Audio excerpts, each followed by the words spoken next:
Et bonjour à tous et bienvenue sur Vision Crypto en ce 3 mars 2025 avec une map très verte avec de très belles valeurs comme ADA plus 60% quasiment, XRP plus 24%, même CRO plus 23%. Bref, dans tous les cas, vous le savez, vous avez dû le voir hier et notamment sur vos wallets également. On va voir bien sûr ce qui s'est passé, ce qui a poussé cette hausse aujourd'hui. Et surtout, est-ce que on a marqué un bottom ou pas? Est-ce que maintenant, ça y est, on repart to the moon ou est-ce qu'on va reprendre un coup de bâton? On va essayer de déterminer tout ça dans cette quotidienne. Allez, c'est parti avec les volumes de BTC, 67 milliards sur BTC et 39 milliards sur Ethereum. On a eu quand même des volumes relativement intéressants pour un week-end, hein. Je vous rappelle qu'on était le week-end et que généralement, on a des volumes qui sont très faibles. Donc là, on a des volumes qui sont vraiment intéressants. Normalement, on est aux alentours de 10, 15, 20 milliards.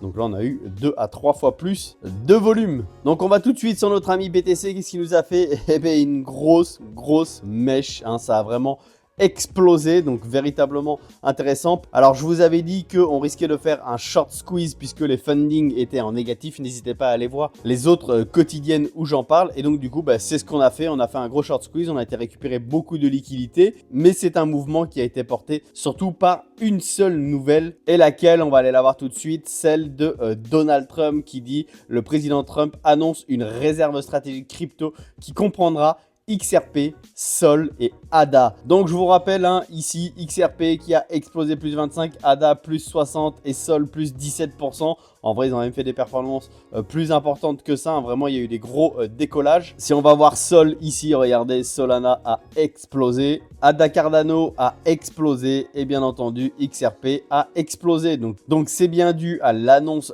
du président Trump et par la suite, il a rajouté, et évidemment BTC et Ethereum comme d'autres cryptos précieuses seront au cœur de la réserve. Donc bien entendu, le reste après a explosé, à la fois Ethereum qui a explosé aussi et puis bien entendu BTC, hein, c'est même BTC hein, qui a été un gros déclencheur. Donc voilà, maintenant qu'on a la raison de pourquoi ça a explosé, est-ce que la bulle va dégonfler ou est-ce qu'on va continuer à pumper? Eh bien, premièrement, il faut prendre en compte que ici, on a laissé un gap CME énorme. Donc regardez ici, si je me mets sur le CME, le Chicago Mercantile Exchange, donc le futur des institutionnels, regardez le gap, la taille de ce gap qu'on a fait.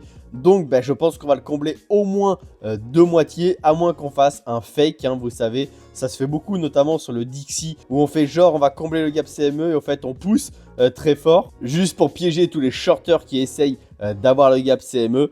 Donc on va voir ça, mais il faut quand même se dire que le gap CME est véritablement énorme à combler. Donc de combler au moins la moitié, c'est-à-dire de revenir dans la zone des 89 000 et c'est clairement possible. On a du coup avec ce gros pump combler le gap CME qu'on avait ici. Donc celui-là, je peux le supprimer. Mais voilà, on a recréé celui-ci. Et donc maintenant, c'est à savoir, est-ce qu'on va aller chercher toute la liquidité, vous savez, qu'il y a ici au niveau des 76 000. Eh bien, si on comble violemment ce gap CME-là, on pourrait faire une méga grosse mèche pour aller chercher les liquidités du bas avant de marquer véritablement le bottom et de repartir. Ou alors, tout simplement, on laissera les liquidités ici en piégeant toutes les personnes qui avaient mis des longues dans cette zone. Un petit peu comme moi, vous le savez, j'avais mis un long au niveau des 76 600. Pour le moment, hein, ça n'a pas été ouvert et je suis bien dégoûté d'ailleurs, hein, parce que sinon, vu le pump qu'on a fait, j'aurais été extrêmement content. Bon, c'est comme ça, de toute façon, il y aura d'autres occasions. Mais voilà, en tout cas, faites très attention à ce gap CME. Parce que il est vraiment énorme et donc pourquoi ne pas le combler? Ça peut aller très vite à l'ouverture des marchés. On a eu une chute de la BTC dominance du coup qui a été énorme quand même. On a vraiment chuté très fortement au profit de XRP, ADA et Solana notamment. Bon, on s'est quand même vite rattrapé avec cette mèche qui a quasiment ravalé les 50%. Et là pour le moment on stagne au niveau de la dominance de BTC. Là où on a fortement pumpé bien entendu, c'est sur le Total 3. Regardez ça, comme on a bien récupéré. On est passé au-dessus des précédents sommets ici. Et là, on est en train de s'instancier au-dessus. Si on tient ce niveau-là, c'est extrêmement bullish pour avoir une continuation haussière. Donc, ça va être vraiment à surveiller. Donc, au niveau des liquidités, regardez, on a été récupérer toute cette liquidité. Hein. Ces dernières quotidiennes, je vous disais quand même qu'on avait cumulé énormément de liquidités au nord. Et donc, c'est pour ça qu'on pouvait faire un gros short squeeze. Et c'est ce qu'on a été faire. Donc, on est monté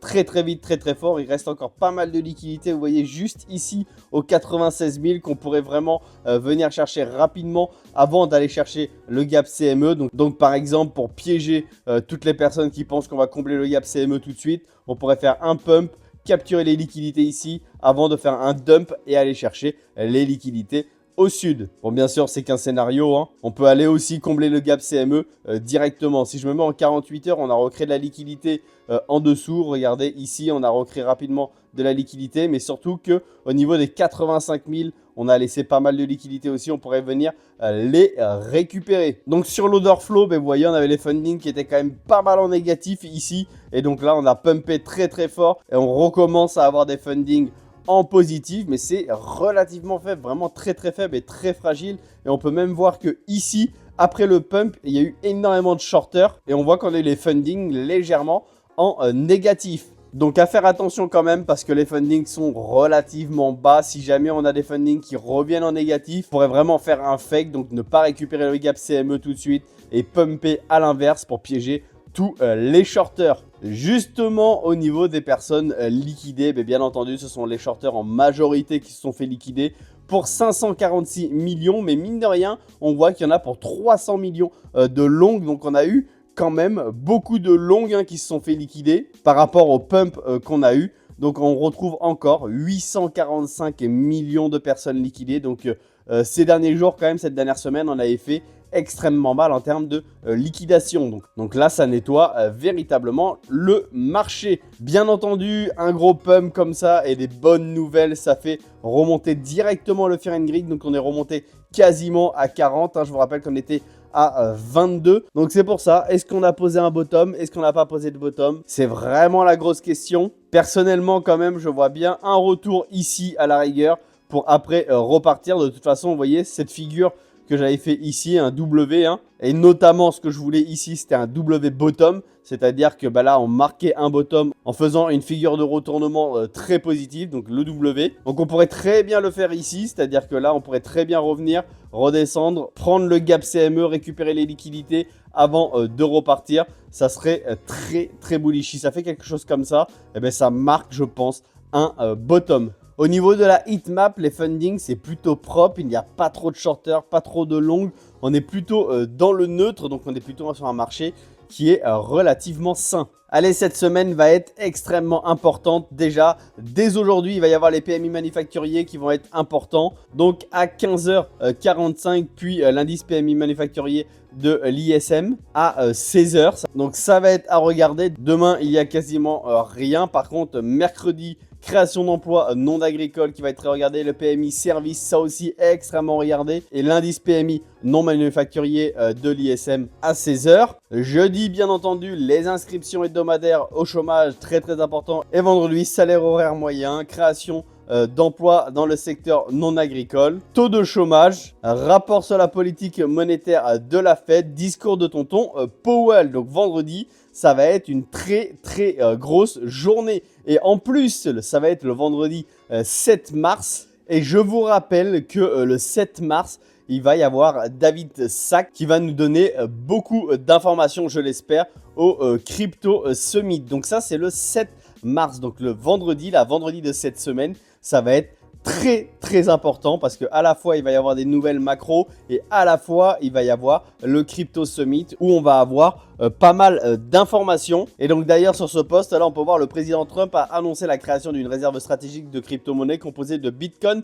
et d'autres crypto-monnaies de premier plan. Cela est conforme à son décret présidentiel 1478 de la première semaine. Le président Trump tient sa promesse de faire des États-Unis la capitale mondiale des crypto-monnaies. Et donc plus d'informations à venir lors du Crypto Summit. Donc ça va être très très important. Vendredi 7 mars, c'est ce vendredi-là. Est-ce qu'on marque du coup le bottom et on repart sur un marché vraiment haussier? Eh bien, je l'espère véritablement. Allez, on continue sur les nouvelles le temps qu'on y est. Donc, Peter Schiff, critique historiquement du Bitcoin, déclare: nous avons une réserve d'or, le Bitcoin et de l'or numérique, alors créons aussi une réserve de Bitcoin. Bon, ben, si même les gros critiqueurs de BTC maintenant se mettent à croire en BTC, bon, ben, qu'est-ce que je vous dise? Ça marque un tournant. C'est quand même hyper positif. Si on arrive à même convaincre les haters, on a tout gagné, clairement.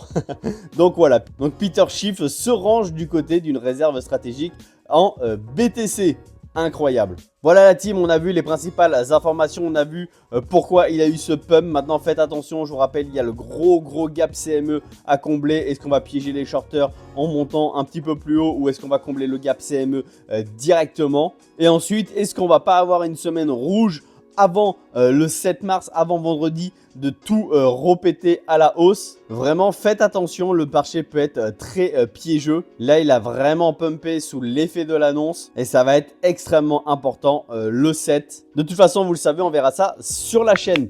Il nous manquerait plus qu'une petite nouvelle comme quoi Ethereum n'est pas une securities. Et alors là, je peux vous assurer que tout explose à la hausse et que notre bull run est lancé. Et même plus précisément, notre Alcon Season. Allez, il faut y croire. En tout cas, ce petit pump du dimanche nous a redonné vraiment espoir. Hein. Faut pas oublier que justement, regardez, en une seule journée, ce qu'on est capable de faire sur des grosses capitalisations. Hein. Là, XRP, ADA, Sol, on parle pas de 3 shitcoins. Donc, c'est véritablement des grosses market cap qui ont explosé. Et on est capable de les faire exploser de plus 60% pour ADA, par exemple, des grosses capitalisations comme ça. Donc, bien sûr que l'écosystème de façon générale, on est capable de le faire vraiment péter très fort et surtout les moyennes et petites caps qui peuvent aller très vite, très haut puisqu'ils ont besoin de beaucoup moins de liquidité. Allez la team, je vous laisse là-dessus, je vous souhaite un excellent lundi et à demain dans la prochaine quotidienne et surtout, restez curieux. Ciao!